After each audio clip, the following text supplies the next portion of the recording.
Hi guys, this is Manu Mishra. So welcome back with a session जिसमें आज हम लोग 27th अप्रैल के द हिंदू न्यूज़पेपर का एनालिसिस करेंगे। So without wasting any time here we start the analysis, today's newspaper analysis. So what happened, central government ने तो मना कर दिया क्योंकि मोदी जी आए थे ऑन टेलीविजन और पब्लिक को बोला था कि लॉकडाउन सोल्यूशन नहीं है और लॉकडाउन से बचना है। लेकिन मिनिस्ट्री ऑफ होम अफेयर्स ने सारे स्टेट गवर्नमेंट को एडवाइस किया कि आप अपने अपने स्टेट में लोकलाइज्ड 14 डेज का लॉकडाउन रखो, क्योंकि जिससे ट्रांसमिशन बंद हो जाए। कोविड 19 के जो केसेस इंक्रीज हो रहे हैं और लोग उनकी रिपोर्ट पॉजिटिव आ रही है, तो उस चेन को तोड़ने के लिए आपको अपने अपने स्टेट्स में लॉकडाउन लगा देना चाहिए, अपने अपने डिस्ट्रिक्ट्स में। अब वो डिस्ट्रिक्ट्स कैसे भी लगाओ, डिस्ट्रिक्ट्स का मतलब ऐसा है कि कभी 5 डिस्ट्रिक्ट में लगा दिए, कभी आधे डिस्ट्रिक्ट्स में लगा दिए, कभी 1/3 डिस्ट्रिक्ट्स में लगा दिए, तो वो स्टेट गवर्नमेंट की ऊपर रिस्पॉन्सिबिलिटी है। उन्होंने एडवाइस किया है, तो ये बाइंडिंग नहीं है advice, it's upon the state government कि वो लगाना चाहते हैं लॉकडाउन के नहीं। Okay, but there are many state जहां पर लॉकडाउन लगा हुआ है। Second news, it's basically about the IT model. So IT model जो कि कानपुर का और हैदराबाद का, उन्होंने बताया कि अगर हम बात करें कोविड 19 के केसेस के, तो अगर जिस रैपिड इंक्रीज से केसेस इंक्रीज हो रहे हैं कोविड 19 के, 8 मई तक अराउंड 4.4 लाख केसेस टच कर जाएंगे। ये आईआईटीज ने, आईआईटी कानपुर और आईआईटी हैदराबाद ने प्रिडिक्ट किया है कि अराउंड 8 मई तक हम लोग इतने केसेस इंक्रीज करने वाले हैं। The one is the third important news on the first page is basically about there are many corporations जहां पर इंडियंस हाई अथॉरिटी पे बैठे हुए हैं, लाइक गूगल एंड अल्फाबेट। तो गूगल और अल्फाबेट के जो सीईओ है सुंदर पिचाई ने अनाउंस किया कि अल्फाबेट अपनी तरफ से अराउंड 135 करोड़ रुपीस का फंड देगा to the Indian government to tackle the issue of COVID-19 and the tackle the issue of oxygen, the lack of oxygen जो कि बढ़ रहा है इन इंडिया। ओके, और साथ साथ सत्या नडेला जो कि माइक्रोसॉफ्ट के सीईओ, उन्होंने भी बोला है कि माइक्रोसॉफ्ट भी हेल्प करेगा टू द इंडियन गवर्नमेंट, और उन्होंने थैंक भी बोला है टू द यूएस गवर्नमेंट कि जितने भी रिसोर्सेज हैं for the resources and technology और वॉइस जो आप इंडियन गवर्नमेंट को पहुंचा रहे हैं। Okay, moving further to our fourth important news on the first page is basically about the Oscar. So कल ऑस्कर कल ऑस्कर सेरेमनी थी और ऑस्कर सेरेमनी में ऑस्कर अवार्ड्स डिस्ट्रीब्यूट किए गए। जस्ट लिस्ट डाउन, एक जगह नोट डाउन कर लो कि कौन से नंबर का ऑस्कर था। Okay, just read it on your own, क्योंकि समझाने कुछ है नहीं इसमें, एंड बस नंबर, किस नंबर का ऑस्कर था ये, किस मूवी को बेस्ट ऑस्कर अवार्ड मिला, बेस्ट फिल्म ऑस्कर अवार्ड मिला, किस डायरेक्टर को बेस्ट डायरेक्टर अवार्ड मिला, किस एक्टर को मिला इन द मेल रोल, किस एक्टर को मिला इन द फीमेल रोल। तो जो कि इंपॉर्टेंट फिगर्स हैं, वो इंपॉर्टेंट फिगर्स आप लोग नोट डाउन कर लो, क्योंकि ये डायरेक्टली क्वेश्चन बन सकते हैं in the current affairs for the AILET and other law entrance examination including CLAT also. CLAT में भी कभी कभी अगर मान के चलिए करंट अफेयर्स में ऑस्कर के ऊपर पैसेज आ गया, तो दे कैन आस्क यू कि अभी रिसेंटली किस बेस्ट डायरेक्टर को मिला है, और अभी डायरेक्टर बहुत ज्यादा इंपॉर्टेंट है। इस बेसिकली क्लोई जाओ, तो क्लोई जाओ बेसिकली ही she is the first coloured women जिसको ऑस्कर दिया गया, एंड सेकंड विमेन डायरेक्टर जिसको ऑस्कर मिला अभी तक की ऑस्कर हिस्ट्री में। ओके, और बेस्ट फिल्म है नोमैडलैंड, और हॉपकिंस हॉपकिंस को मिला है basically best actor in the male role for the movie of The Father. Moving further, so there is something about city, तो हमें city का news नहीं पढ़ना है, we can skip the city news. Okay, so we directly moving towards the regional news. तो आज regional news की बात करें तो regional news में भी आज कुछ ऐसा कुछ है नहीं। It's totally about the lockdown, it's totally about the COVID-19 cases, it's totally about the oxygen की ऑक्सीजन का shortage.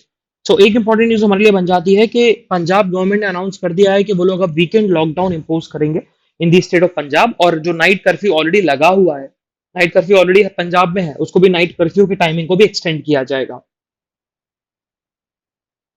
Moving further to our second page of regional news, so it's basically about the, जो हमारे लिए important है, it's about Maharashtra. So what happened, Maharashtra में जो government है वो कांग्रेस की है, एनसीपी की है और शिवसेना की कोलिजन गवर्नमेंट है, तीनों की कोलिजन गवर्नमेंट है। तो एनसीपी के एक बहुत बड़े लीडर ने और बहुत बड़े मिनिस्टर ने अनाउंस कर दिया है, लीडर और मिनिस्टर दोनों है वो, नवाब मलिक, उन्होंने अनाउंस कर दिया कि महाराष्ट्र में सबको वैक्सीनेशन फ्री मिलेगी, जिसके चलते कांग्रेस इज अनहैप्पी, क्योंकि without consultation of the Congress head उन्होंने ये अनाउंसमेंट कर दिया। तो वो लोग खुश नहीं है। Let's see what will happen. This something a political news but something related to the vaccine, तो हमारे लिए इंपॉर्टेंट न्यूज बन जाती है। And again, so what happen, Nashik में अभी क्या हुआ था, जब ऑक्सीजन लीक हुई थी जिसके चलते बहुत सारे पेशेंट्स की डेथ हुई थी और आईसीयू में बहुत जल्दी फायर पकड़ ली थी। ये सबसे बड़ा इशू था, जिसके चलते सुप्रिया सूले, जो कि एनसीपी की बहुत बड़ी मेजर लीडर है, ओके, शरद पवार की डॉटर भी है वो, तो उन्होंने उद्धव ठाकरे गवर्नमेंट से अपील करी है कि वो कैसे भी करके अ, एक पॉलिसी लेके आए to prevent and control the fire in the hospitals. Okay, उन्होंने अर्ज किया है उद्धव ठाकरे की गवर्नमेंट से। Now we directly move to our editorial page. So आज के एडिटोरियल पेज में देखोगे it's totally about the covid and totally about the vaccine. तो जितना अपन को पढ़ना था कोविड से रिलेटेड, वैक्सीन से रिलेटेड, वो अपन पढ़ चुके हैं। ओके, तो ज्यादा डिटेल में नहीं जाएंगे अपन और ज्यादा पैसेजेस नहीं पढ़ेंगे क्योंकि वो कंफ्यूज करेगा और रिपीटेटिव एडिटोरियल होते हैं, तो उसका पढ़ने का भी कुछ ज्यादा बेनिफिट नहीं है। So this one is something about vaccination, same thing related to COVID. This editorial is also related to the COVID. Okay, so we'll skip this two editorial and this one also about the nutrition laws, क्योंकि this is something about the second wave, कि second wave आएगी तो first wave migrant workers को बहुत ज्यादा affect किया था और अब सेकंड वेव आ रही है तो लोगों के पास पैसा नहीं है, जब पैसा नहीं है लोगों के पास खाने का सामान नहीं होगा, खाने के आइटम्स नहीं होंगे, तो उनका न्यूट्रिशन लेवल गिरेगा, जब न्यूट्रिशन लेवल गिरेगा तो इंडिया की हेल्थ इंडेक्स में भी रैंकिंग गिर सकती है। तो it's talking about the Covid 19 का एक डायरेक्टली इंपैक्ट पड़ेगा ह्यूमन हेल्थ के ऊपर एंड स्पेशली न्यूट्रिशन लेवल के ऊपर, उसको बताया गया, क्योंकि इंडिया में अभी हम देखें तो बिलो मिडिल क्लास और पुअर पीपल की ज्यादा मेजोरिटी है। तो वो लोग कमाते इसीलिए हैं कि हम लोग अच्छा खाएं, लेकिन जब उनके पास कमाने का पैसा ही नहीं है तो अच्छा खा नहीं सकते, जब अच्छा खाएंगे नहीं तो उनको न्यूट्रिशन मिलेगा ही नहीं। Okay, so this is something about the कि एक पुअर पीपल और अब बिलो बिलो मिडिल क्लास लोगों के ऊपर कितना इंपैक्ट पड़ने वाला है। So we directly move to our important editorial जो आज हम डिस्कस कर रहे हैं। तो basically it's about an author written by the author Arun Kumar, जो कि बहुत ही इंटरेस्टिंग एडिटोरियल है, an idea of taxation that is worth a try. तो अपन उसको डिस्कस करेंगे, पूरा अपन कॉन्सेप्ट समझेंगे मार्केट का, अपन समझेंगे थोड़ा स्टॉक स्टॉक मार्केट का भी समझेंगे, एक नॉर्मल मार्केट का भी समझेंगे कि कैसे ये इंक्रीज हो रहे हैं कोविड 19 की सिचुएशन में भी। And the second important editorial जो हमारे लिए इंपॉर्टेंट है, it's basically about the protecting the police, तो अपन इसको भी डिस्कस करने वाले हैं। Okay, protecting the police in the Covid 19 की सिचुएशन में। Now we move to our first editorial. So basically about the idea on taxation that is worthy a try. तो सबसे पहले ऑथर ने यह बताया कि जब हम बात करते हैं कि इंडिया में कोविड 19 के केसेस, कोविड 19 की सेकंड वेव फिर से आ गई। फर्स्ट वेव आई थी तो फर्स्ट वेव माइग्रेंट वर्कर्स को सबसे ज्यादा इशू झेलना पड़ा था, बहुत बड़ा एक नेशनल न्यूज बन गई थी। लेकिन उस नेशनल न्यूज की वजह से इकोनॉमी की तरफ किसी ने फोकस किया नहीं, इकोनॉमी बहुत ज्यादा कॉन्ट्रास्ट की थी। अब सेकंड वेव आई और सेकंड वेव में भी हम लोग इस ईयर में हम सोच रहे थे कि हम लोग रिकवर करेंगे, अपनी इकोनॉमी को रिकवर करेंगे और कोविड 19 की जो इशू है उस इशू से थोड़ा सा हटके अलग इशू से फोकस करेंगे, लाइक एम्प्लॉयमेंट, लाइक इकोनॉमी के, हम इकोनॉमी और जीडीपी को कैसे इंक्रीज करें।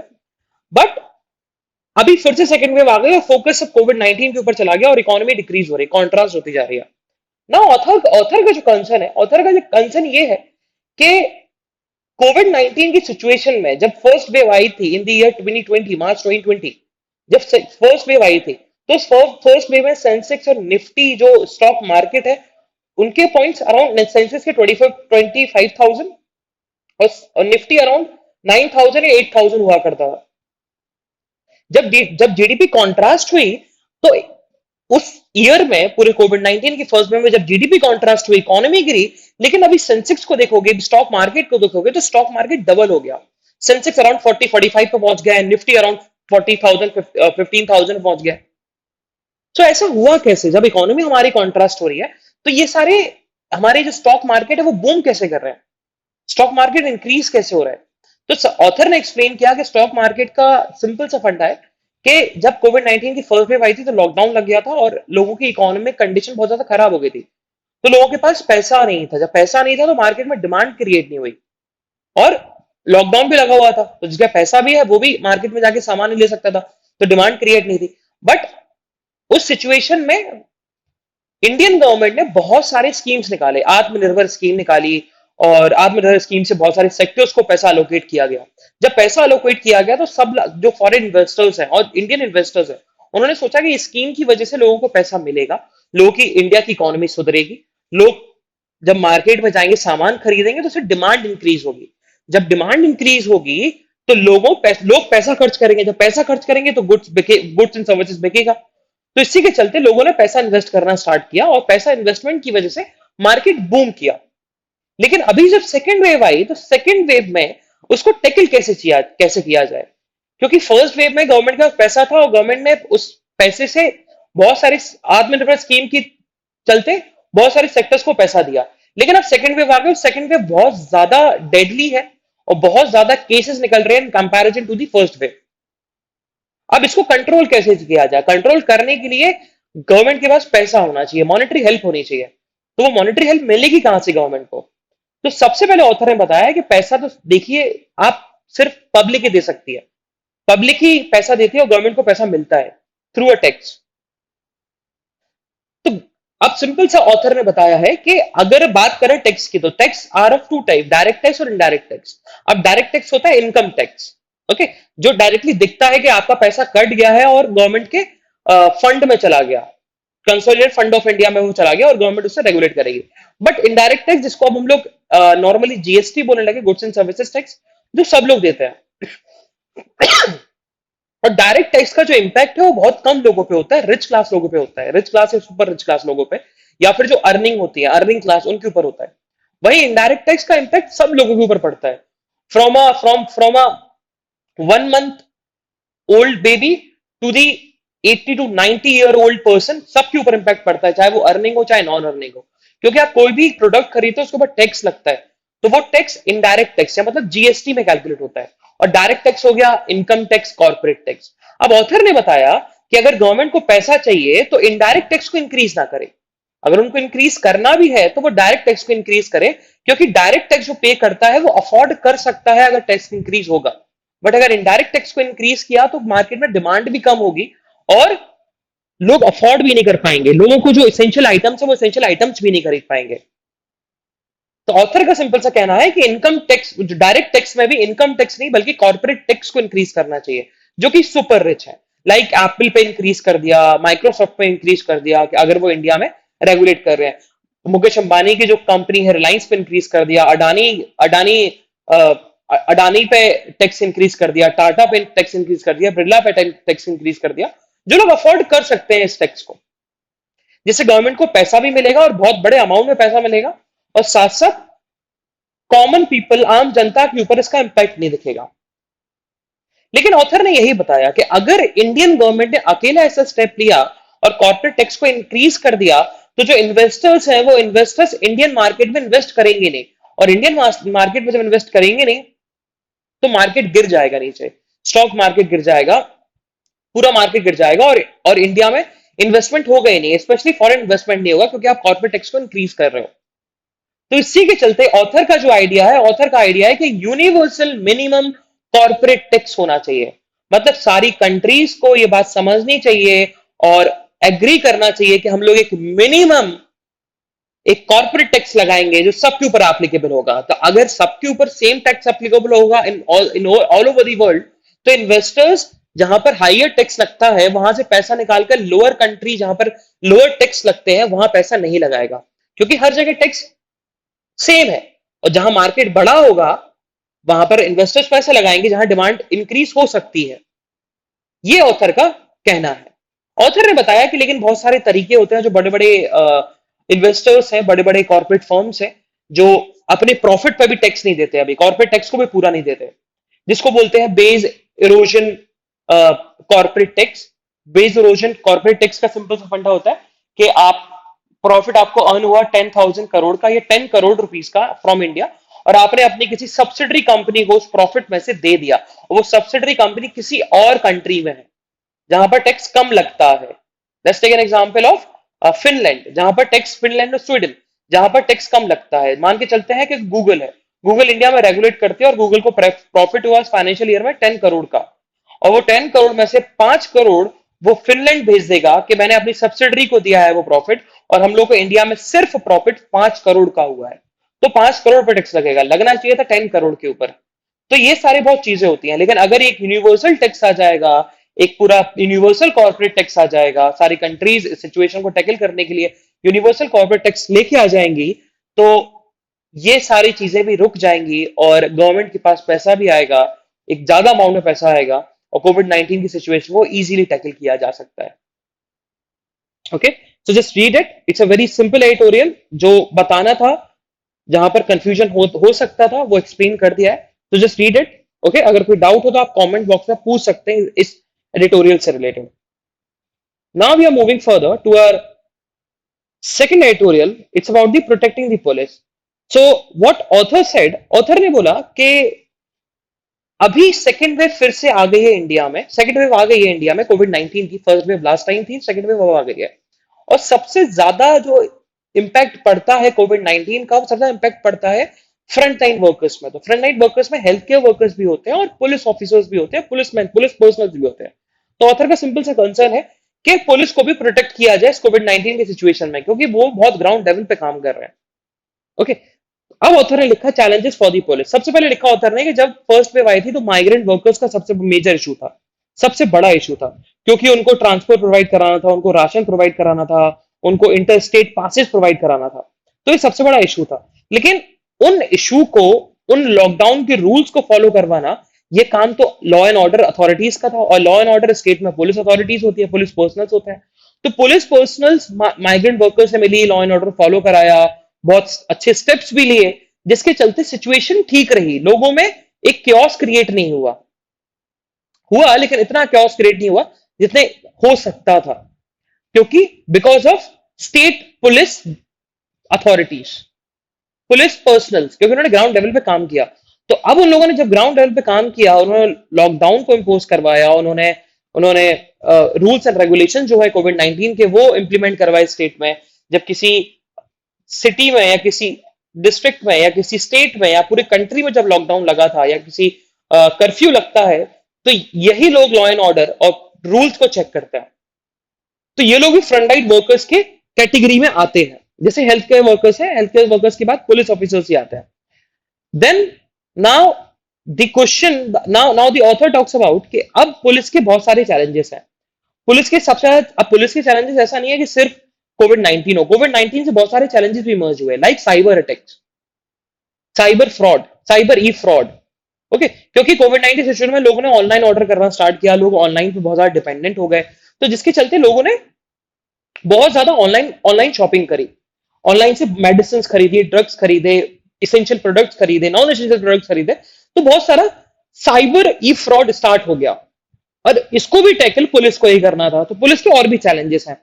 देन अदर पुलिस का चैलेंज है, इट्स अबाउट द प्रिजनर्स, के प्रिजनर्स को कैसे टैकल किया जाए, क्योंकि प्रिजन में वही एंटर कर सकता है, वही कन्विक्टेड पर्सन, वही एक्यूज पर्सन प्रिजन में आ सकता है जिसकी रिपोर्ट नेगेटिव हो, लेकिन उनको अरेस्ट करना, उनको कोविड 19 सेंटर पे ले जाना, चेकअप कराना, ये तो पुलिस पर्सनल्स करते हैं।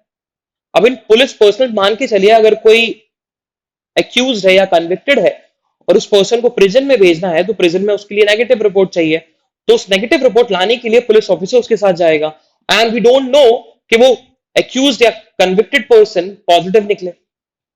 ओके, सो बहुत सारे चांसेस होते हैं और बहुत सारे चैलेंजेस हैं जो पुलिस को भी फेस करने पड़ रहे हैं। देन अनदर चैलेंज जो पुलिस को फेस करना पड़ा है, about the disposal of the bodies, कि जब बॉडी को डिस्पोज किया जाता है तो फैमिली के मेंबर्स बहुत ज्यादा हाइपर हो जाते हैं, उनको कंट्रोल करना, कम्युनिटी को कंट्रोल करना और लॉ एंड ऑर्डर को चेक करना, कहीं हाइप ना हो जाए, कहीं हाइपर ना हो जाए, कहीं क्योस क्रिएट ना हो जाए, और बॉडी को डिस्पोज कराने में हेल्प करना, ये भी पुलिस अथॉरिटीज का काम है। तो वहां भी बहुत ज्यादा चांसेस है कि पुलिस को इन्फेक्शन फैल सकता है। Now the author talks about कि इस चीज को हम कैसे कंट्रोल कर सकते हैं। सबसे पहले ऑथर ने बताया कि गवर्नमेंट, जब फर्स्ट वेव आई थी तो गवर्नमेंट ने पुलिस पर्सनल्स के लिए अनाउंस किया था कि हम लोग 50 लाख रुपीस का इंश्योरेंस देंगे, मेडिकल फेटर्निटी इंश्योरेंस देंगे पुलिस पर्सनल्स को अगर उनको कोविड 19 की सिचुएशन में कुछ हेल्थ इश्यूज आते हैं या उनकी डेथ हो जाती है तो उनको फैमिली मेंबर्स को 50 लाख रुपीज मिलेंगे। अब ये स्कीम सिर्फ लिमिटेड टाइम पीरियड तक थी, ओनली फॉर 3 मंथ्स। अब ऑथर का सिंपल सा फंडा है कि अगर पुलिस पर्सनल्स को और ज्यादा एक तरीके से बूस्ट करना है, उनकी एनर्जी बूस्ट करना है, उनको डराना नहीं है, क्योंकि लोग जॉब करते हैं अपनी फैमिली के लिए। और सबसे बड़ा जो इशू होता है वो होता है इकोनॉमिक इशू, फाइनेंशियल इशू। अगर हम इस स्कीम को और ज्यादा एक्सटेंड कर दें, इंश्योरेंस स्कीम को और ज्यादा एक्सटेंड कर दें, तो फिर पुलिस पर्सनल्स के अंदर एक बहुत ज्यादा मोटिवेशन आएगा और वो सही तरीके से काम करेंगे और उनकी हेल्थ बची रहेगी और स्पेशली उनके फैमिली मेंबर्स को दिक्कत नहीं होगी इन फ्यूचर अगर कुछ भी डेथ होती है या उनको हेल्थ इश्यूज होते हैं। पुलिस पर्सनल्स को पुलिस अथॉरिटीज बताए भी कि इस कोविड 19 की सिचुएशन में around 2 lakh police personnels, more than 2 lakh police personnel infected हुए एंड अराउंड 1200 लोगों की डेथ हो गई, पुलिस पर्सनल की डेथ हुई because of COVID 19।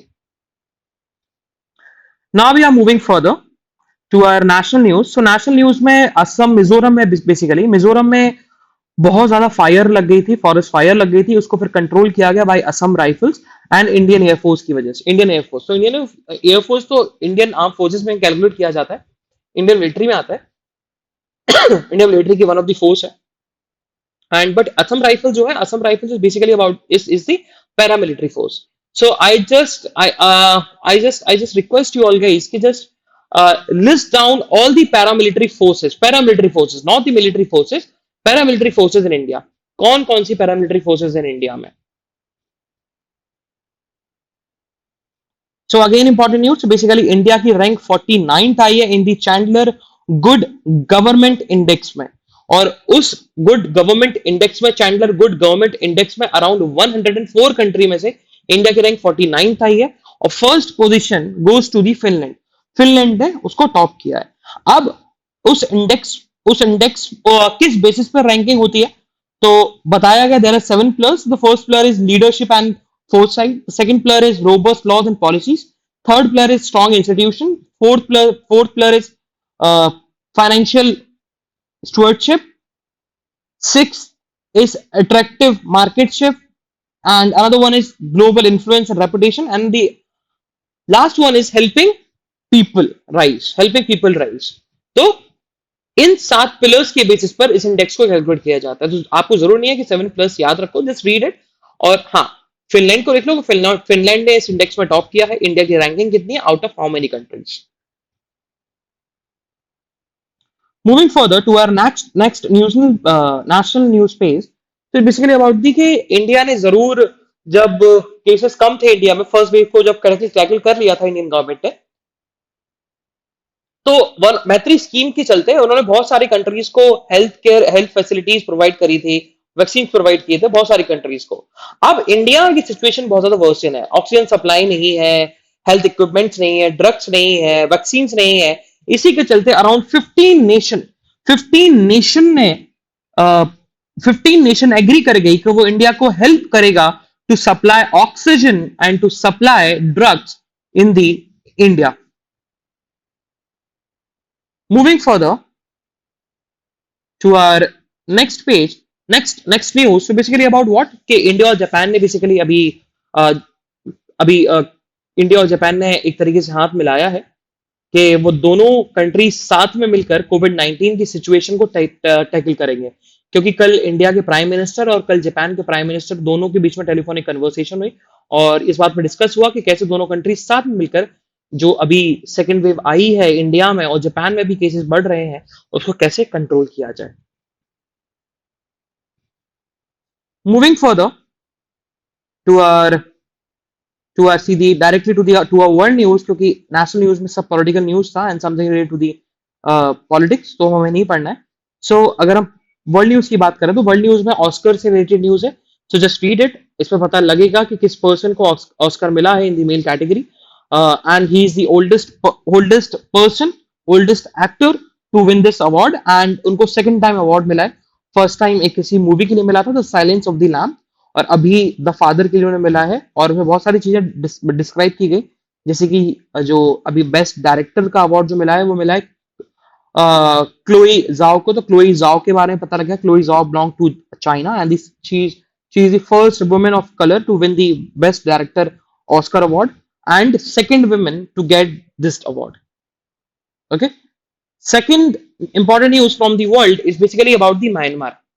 So Myanmar के एक्टिविस्ट ने डिसाइड किया है कि हम लोग नॉन कॉर्पोरेशन कैंपेन स्टार्ट करेंगे, जैसे महात्मा गांधी ने स्टार्ट किया था जब इंडिया को इंडिपेंडेंस चाहिए थी।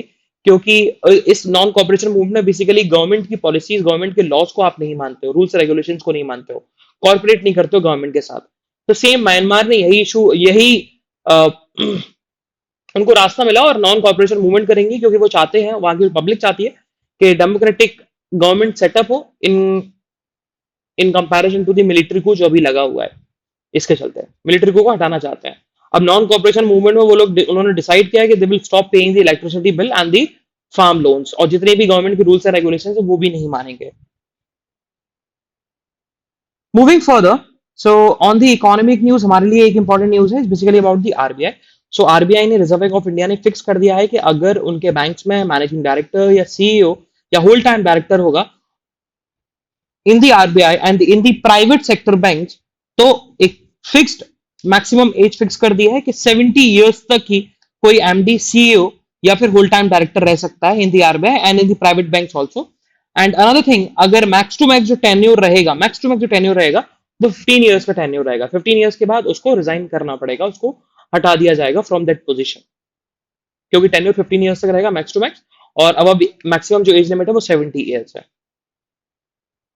सो यही थी हमारी इकोनॉमिक न्यूज, और दिस इज द एनालिसिस, क्योंकि स्पोर्ट्स न्यूज में ऐसा कुछ है नहीं जो हमें डिस्कस करने की जरूरत हो। So this is the analysis of today's newspaper. So will meet tomorrow with some exciting news and some exciting current affairs. तो हम लोग कल फिर मिलेंगे, तब तक के लिए bye bye, have fun and stay safe. Bye bye guys.